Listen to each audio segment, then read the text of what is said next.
You're joking, aren't you? It's the Teesside Chef. Pancakes, 3 ways for Pancake Day. I'll also tell you about the British tradition of Shrove Tuesday stroke Pancake Day and how I believe their anthropological culture can lead to rabid fascism, but more about that later on in the video. Fluffy American pancakes first, and are these really American? Well, they're about as American as apple pie, which, like the pancake, also originated in Europe, obviously. Is anything apart from pervasive gun ownership and sadistic healthcare policy really American? Well, the country's only 5 minutes old and might only live another 5 minutes with the way things are going. You want to prepare the dry and wet ingredients in separate bowls, and the full recipes are all in the description below, just whisking 4 large eggs here. And I'll add 80 grams of melted butter to the whisked eggs to make a sort of emulsion that will prevent the butter from splitting.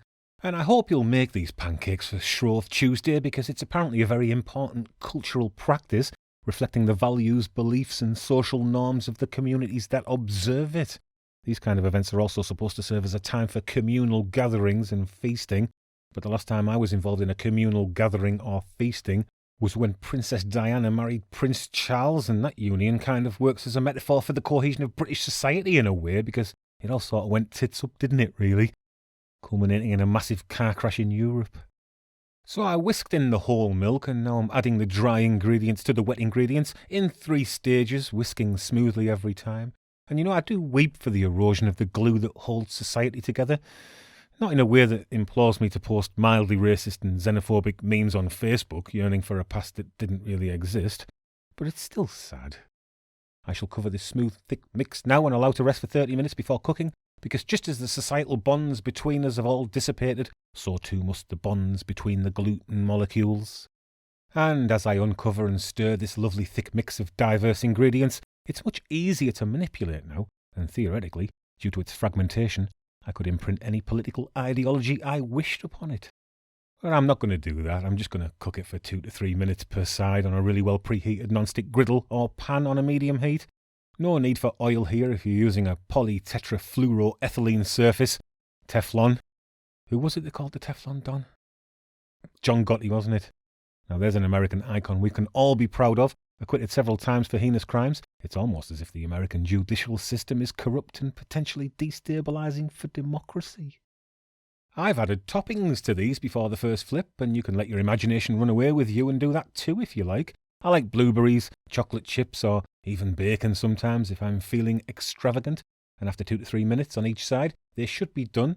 And if you can't be bothered making these yourself, try going out and buying American pancakes, because who doesn't love having their own culture appropriated and sold back to them at a profit to suit the shareholders of massive transnational industrial food conglomerates?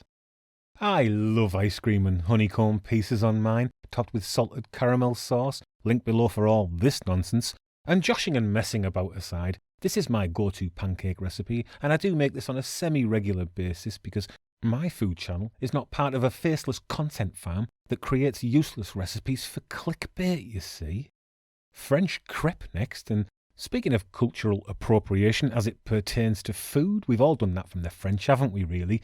An English traditional pancake can use the same batter as a crepe. The difference is in the cooking. A crepe will be spread thin around the pan, where an English pancake can just be poured into the pan with a little more oil and be left to cook a little thicker.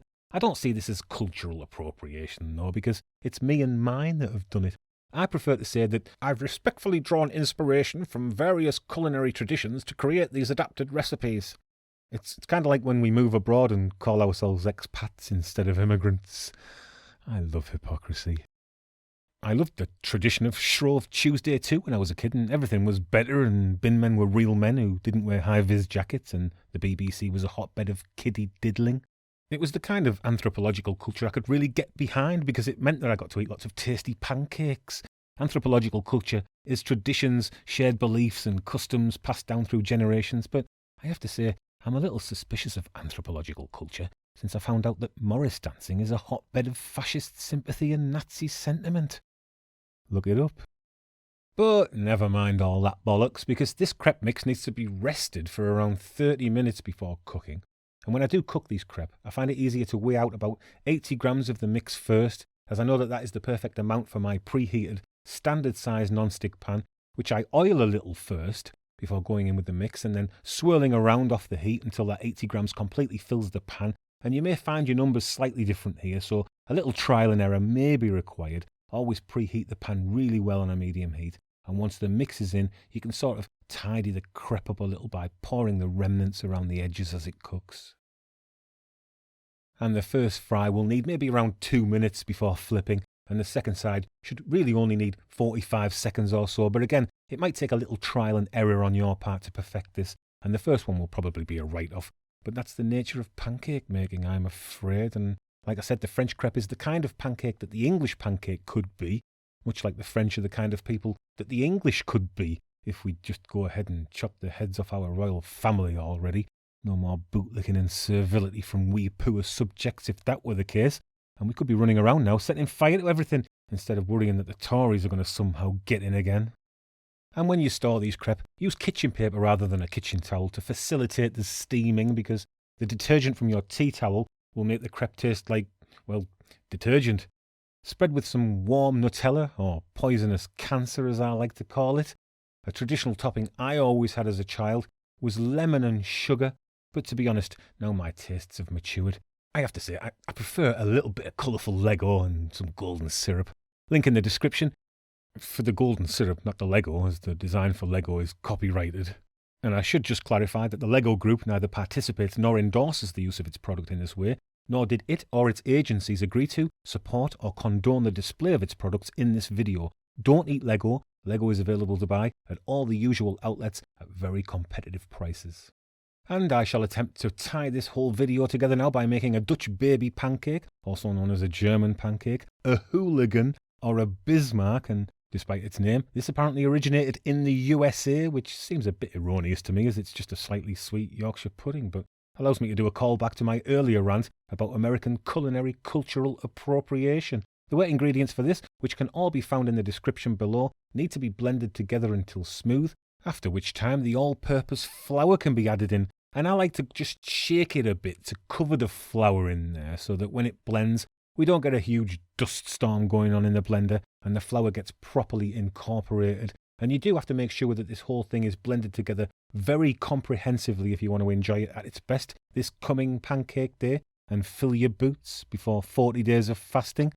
Many other predominantly Christian countries around the world observe this tradition, like Carnival in Europe, Mardi Gras, which literally means Fat Tuesday, and then we all have to give everything up for 40 days, don't we, as an homage to when a possibly non-existent figure ambled around the desert for 40 days, resisting the temptations of a definitely non-existent figure.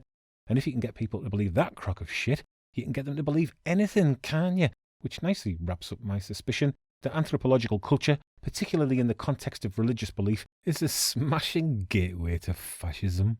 I have an oven-proof pan in a preheated oven set to 200 degrees Celsius, fan setting, or 390 Fahrenheit. There's a large knob of butter melting in there that might spit and fart a bit, so be careful with everything, warn you.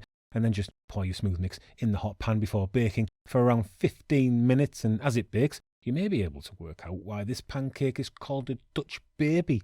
Answers on a postcard, please, for that one. There she blows, look. Another soldier in the fight against the communists and people interested in social justice and empathy.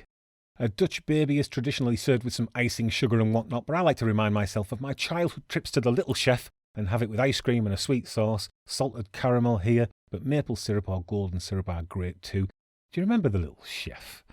Wasn't it great, our imaginary past? I fought in the war, sent that bloody Hitler packing I did, but I don't see any contradiction in believing that it's England for the English. Stop the boats, send them to Rwanda. They're doing their best. Boris had COVID, He used to get fish and chips for tuppence halfpenny before they let all the blacks in. Let's take back control of our own sovereignty, I say.